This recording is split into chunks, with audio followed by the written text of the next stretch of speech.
Já dizia o samba depois de Madureira. Paulo da Portela foi quem deu a luz ao samba que ilumina Oswaldo Cruz. Mas quem foi Oswaldo Cruz? Tem estação de trem, cidade, praça, samba e até Fiocruz, Fundação Oswaldo Cruz, que leva o nome do sujeito, né? O que de tão importante esse moço fez na história do Brasil, para além de ser um dos envolvidos na tão famosa revolta da vacina? E não é a revolta da vacina dos negacionistas mimizentos durante a pandemia de Covid-19, não. Eu estou falando da revolta que aconteceu no comecinho do século XX. Mas então, quem é que foi esse sujeito chamado Oswaldo Cruz?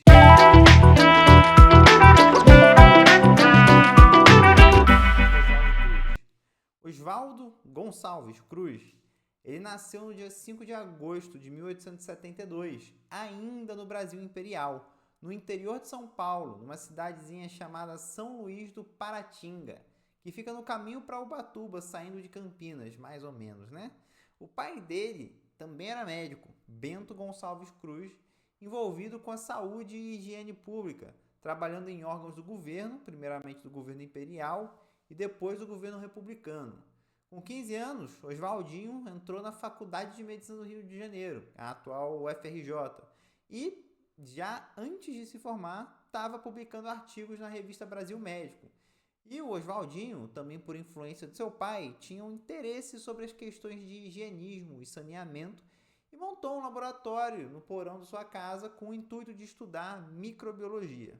Não à toa, seu TCC foi sobre veiculação microbiana através da água. Na sua tese, que você consegue acessar pela internet, é só digitar no Google Oswaldo Cruz, tese de doutoramento, ele ressalta logo no comecinho a importância do microscópio e o poder revelador que ele teve ao nos mostrar os diversos micro-organismos que vivem, por exemplo, em uma gota d'água.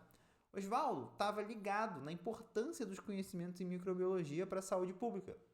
A gente pode até inferir que ele já tinha noção da importância da água suja como fonte de doenças. Daí, depois de se formar, ele foi para a França em 1897, para Paris, para estudar por 2 anos no Instituto Pasteur, com ninguém mais, ninguém menos que o Dr. Émile Roux. Émile Roux foi cofundador do Instituto Pasteur e criador do soro antidifteria, que foi a primeira terapia eficaz no tratamento da difteria. Vamos juntar tudo isso. Pai sanitarista, interesses em microbiologia, estudando no Instituto Pasteur, a referência que era, né, a referência em pesquisa sobre micróbios e produção de soros e vacinas da época. Já dava a saber que pelo menos um bom sanitarista brasileiro estava a caminho, né? Quando ele volta para o Brasil, em 1899, o Porto de Santos, em São Paulo, estava sofrendo uma grave crise de peste bubônica. E lá a gente já tinha um outro grande médico chamado Vital Brasil. Estava trabalhando incansavelmente para tentar parar aquela doença, descobrir o que era, porque não se sabia que era peste bubônica. Mas no meio do caminho, ele mesmo pegou peste. Oswaldo Cruz chegou em Santos e confirmou que o que Vital Brasil tinha avisado as autoridades era verdade. Realmente era uma epidemia de peste bubônica, o que o governo e a mídia estavam tentando abafar para não causar alarde. E com essa informação, eles conseguiram tomar medidas mais enérgicas para o controle da peste, como o controle do vetor, que são os ratos e as pulgas, né? E olha só como essa campanha contra a peste bubônica em Santos foi importante. Um dos tratamentos que estava surgindo na época era o recém-criado soro antipeste do Instituto Pasteur, que teve a participação, além do Émile Roux, do Alexandre Yersin, o cara que descobriu a bactéria causadora da peste, a Yersinia pestis. Mas Oswaldo Cruz alertou o governo. O soro é caro e difícil de importar. Só o Instituto Pasteur que produzia o soro. Sem contar que demora para chegar, né? Vem lá da França, de navio. Ia ser necessário ter um local no Brasil para a produção de soros e vacinas. Pois bem, tinha então em Santos Oswaldo Cruz e Vital Brasil combatendo a peste bubônica. E depois que a praga foi controlada, Vital Brasil foi convidado pelo governo de São Paulo para participar da fundação do Instituto Soroterápico do Estado de São Paulo, que veio a ser o Butantan, e Oswaldo Cruz foi convidado a integrar o Instituto Soroterápico Federal, na fazenda de Manguinhos. Os dois grandes médicos e cientistas sanitaristas brasileiros, assim como os dois grandes institutos. Então, Oswaldo Cruz assumiu a direção técnica do Instituto e ficou encarregado de realizar a higienização do Rio de Janeiro e, posteriormente, do Brasil. Vamos entender o cenário. A gente está falando do Brasil, da República do Café com Leite, cuja economia do Brasil era extremamente dependente de café e de leite. A gente dependia especialmente da exportação de café para o exterior e de exportação de outros produtos primários também, como borracha e o açúcar. O principal porto do Brasil era o Porto do Rio de Janeiro, que era a capital. Só que a cidade do Rio de Janeiro se urbanizou muito rápido, sem planejamento nenhum. Não tinha saneamento básico, não tinha infraestrutura atualizada, estava tudo caindo aos pedaços e era uma droga, na verdade. Isso fazia com que o Rio de Janeiro perecesse de 3 grandes pragas que vão nos levar até a revolta da vacina: a varíola, a febre amarela e a peste bubônica. Você aí que está vendo esse episódio, você faz ideia da devastação que isso causava? Teve um evento que aconteceu no Rio de Janeiro, no Porto, e deixou assim todo mundo escandalizado e mostrou a situação precária de saneamento para o mundo. Em 1895, o navio italiano Lombardia atracou no Porto do Rio de Janeiro. Ele tinha 340 homens a bordo. 333 adoeceram de febre amarela ou varíola, ou seja, quase todo mundo. E desses 333, 234 morreram.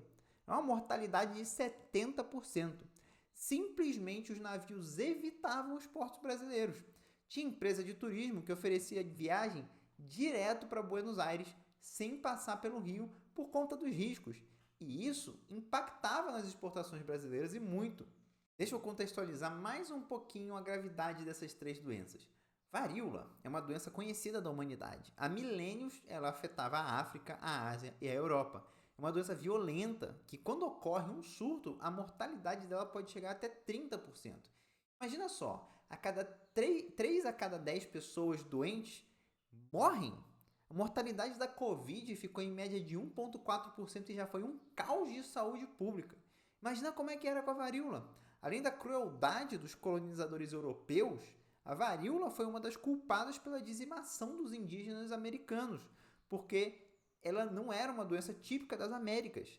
A febre amarela é uma doença que na minha infância eu fui saber que existia porque eu tenho família em Goiás. E para viajar do Rio para lá era obrigatório se vacinar. A gente ouve muito falar de dengue, deixa a febre amarela de lado, já que são doenças transmitidas pelo mesmo mosquito, a Aedes aegypti, só que a questão é que a febre amarela causava grandes desgraças. Em 1889, a febre amarela matou 3% da população de Campinas. Isso é uma mortalidade maior do que a Covid teve. Não só isso, mas ela causava uma desestruturação de toda a sociedade. Por exemplo, o Adolfo Lutz, outro médico importante da medicina brasileira, estimou que 75% da população campineira fugiu da cidade por conta de febre amarela. Porque a gente não adianta só contabilizar os mortos. A gente tem que contabilizar também quem adoece, quem fica sem poder trabalhar, sem poder viver durante aquele período que está doente. Em 2017, a febre amarela voltou com tudo, chegando a ter mortalidade próxima de 30%. Mas voltando para a nossa história, aí o Oswaldo Cruz declarou guerra a essas doenças, peste, varíola e febre amarela, que poderiam ser prevenidas ou pelo menos muito reduzidas, adotando medidas que foram consideradas drásticas por colegas médicos. Medidas como isolamento social dos doentes, notificação compulsória dos casos positivos, captura dos vetores, mosquitos e ratos e desinfecção de moradias em áreas endêmicas. A primeira dessas doenças que começou a diminuir foi a peste bubônica, com o extermínio dos ratos que transmitem a peste através das pulgas. Essa era uma época ainda muito envolta em crenças e pouca ciência, o que fez o controle da febre amarela ser mais difícil. A população e também muitos médicos acreditava que a febre amarela era transmitida pelo contato com as roupas, suor, sangue e secreção dos doentes. Oswaldo Cruz estava ligado, porém, nas discussões mais atuais da medicina, principalmente sobre a teoria de que o mosquito era o transmissor. Só que para atacar os mosquitos, Oswaldo Cruz investiu em um método que era fazer com que brigadas de controle de pragas entrassem na casa das pessoas para eliminar os focos dos mosquitos. Isso já começou a corroer a relação entre o Instituto Soroterápico Federal, Oswaldo Cruz, e a população que não gostou de ter suas casas invadidas. Oswaldo Cruz, naquela época, conseguiu uma legislação favorável para ele, que meio que dava a ele poder de polícia. E essas brigadas de controle de pragas tinham poder de polícia. Então elas realmente invadiam a casa das pessoas para tratar dos problemas de saúde. E aí, com essas investidas de Oswaldo Cruz, em 1904 foi que explodiu a revolta da população, quando ele decidiu promover uma campanha de vacinação obrigatória contra a varíola. É muito doido ver como que a história se repete. Veja só se isso não te soa familiar. Uma doença com altíssima mortalidade que já estava sendo controlada em outros países com campanhas de vacinação, com uma vacina comprovadamente eficaz, institutos de saúde do governo decidem então controlar uma doença para o bem da população.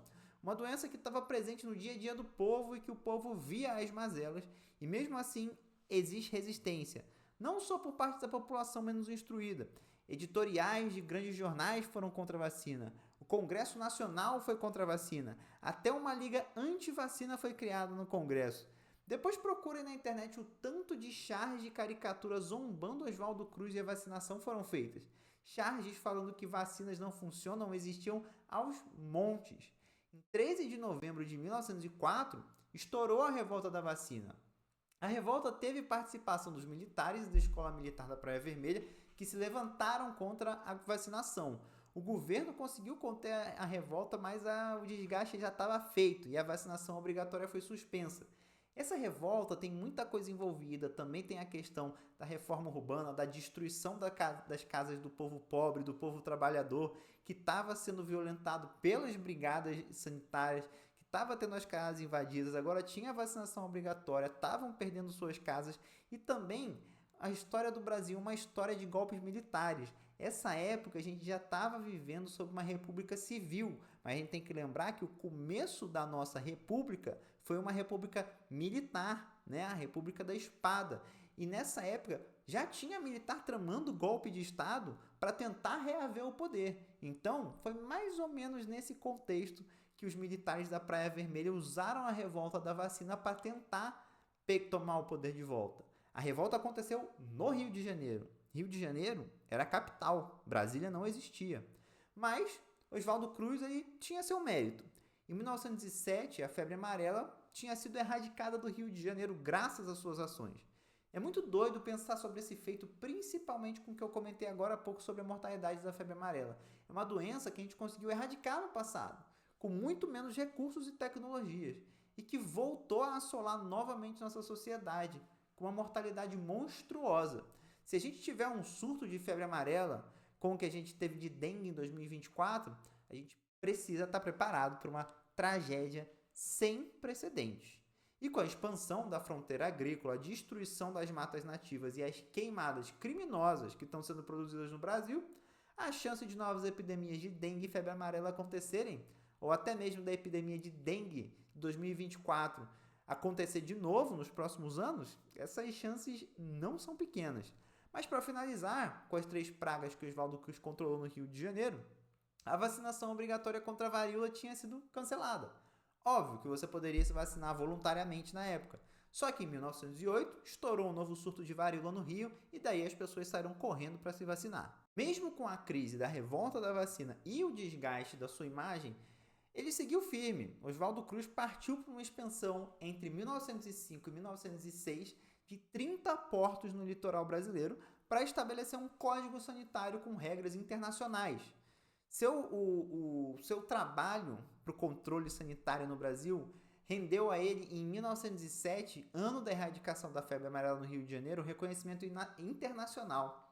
E ele foi condecorado com a medalha de ouro no 14º Congresso Internacional de Higiene e Demografia de Berlim, na Alemanha. A medalha de ouro é a honraria máxima que um cientista estrangeiro podia receber da Alemanha naquela época. Honraria essa que outro médico brasileiro também receberia alguns anos depois, que foi o Dr. Juliano Moreira. A partir do seu retorno, Oswaldo Cruz já era considerado um símbolo de prosperidade nas ciências médicas brasileiras. E o Instituto Soroterápico Federal passou a ser chamado Fiocruz, Fundação Oswaldo Cruz, que mesmo depois de toda essa pesquisa, eu ainda não sei de onde vem o I de Fiocruz. Talvez seja a Fundação Instituto Oswaldo Cruz, mas todo lugar que você procura está Fundação Oswaldo Cruz. Deve ser isso, enfim. É uma honraria imensa você ter uma instituição tão importante rebatizada com teu nome sem você nem ter morrido ainda. Em 1915, por problemas de saúde, ele se afastou da Fiocruz e se mudou para Petrópolis, onde ele foi nomeado prefeito. Foi nesse ano também que ele ajudou a fundar a Academia Brasileira de Ciências, na qual participou da fundação também seu colega de medalha de ouro, Juliano Moreira. Oswaldo Cruz era um grande entusiasta da fotografia. Isso é importante porque ele acreditava que a fotografia era a prova ocular da história. Por isso, desde o começo da sua carreira, ele sempre tinha um fotógrafo ou uma máquina junto para registrar os momentos da ciência brasileira e as descobertas que ele fez. Ele também incentivava que os outros colegas médicos fizessem a mesma coisa. Um aspecto importante do trabalho de Oswaldo Cruz, principalmente enquanto diretor do Instituto Soroterápico Federal, foi o trabalho em campo, ir até os portos do litoral do Brasil, que não só ele ia, mas também outros médicos do serviço de saúde. Fazia com que os médicos tivessem contato com as populações rurais mais isoladas e que conseguissem identificar os problemas de saúde e os focos endêmicos que precisavam ser combatidos. E tudo isso registrado através de fotografias.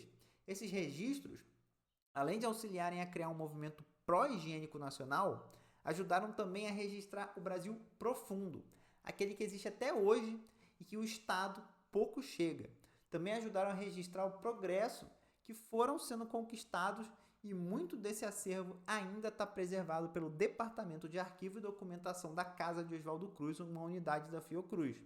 É impressionante, existe um filme da década de 10 do século passado, que é um dos primeiros filmes brasileiros, que é um filme sobre o combate à febre amarela e os mosquitos no Rio de Janeiro, que mostra como que funcionavam essas brigadas de higiene, como que eles faziam a detetização, como eles isolavam uma casa, como eles entravam nas casas.